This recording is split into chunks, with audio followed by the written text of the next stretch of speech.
കേരളത്തിന്റെ 9ാമത്തെ മുഖ്യമന്ത്രിയായിരുന്നു പി.കെ.വി. എന്ന് അറിയപ്പെട്ടിരുന്ന പി.കെ. വാസുദേവൻ നായർ.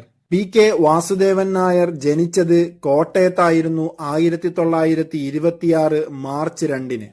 മുഖ്യമന്ത്രിയായി അധികാരത്തിലെത്തിയത് 1978-ലായിരുന്നു. മന്ത്രി, മുഖ്യമന്ത്രി, പ്രതിപക്ഷ നേതാവ് എന്നീ പദവികൾ ഒരേ നിയമസഭാ കാലത്ത് വഹിച്ച ഏക വ്യക്തിയാണ് പി.കെ. വാസുദേവൻ നായർ. കേരളത്തിൽ ഏറ്റവും കൂടുതൽ മണ്ഡലങ്ങളെ ലോക്സഭയിൽ പ്രതിനിധാനം ചെയ്ത മുഖ്യമന്ത്രിയാണ് പി.കെ. വാസുദേവൻ നായർ. 4 തവണ ലോക്സഭയിലേക്ക് അദ്ദേഹം തെരഞ്ഞെടുക്കപ്പെട്ടു.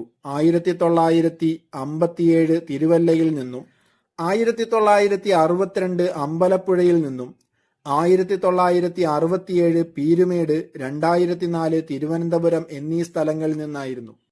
2 തവണ കേരള നിയമസഭയിലേക്ക് അദ്ദേഹം തെരഞ്ഞെടുക്കപ്പെട്ടു. 1977-ലും 1980-ലും. ഓൾ ഇന്ത്യ യൂത്ത് ഫെഡറേഷൻ സ്ഥാപക പ്രസിഡന്റ് പി.കെ. വാസുദേവൻ നായരായിരുന്നു. മരണം 2005 ജൂലൈ 12.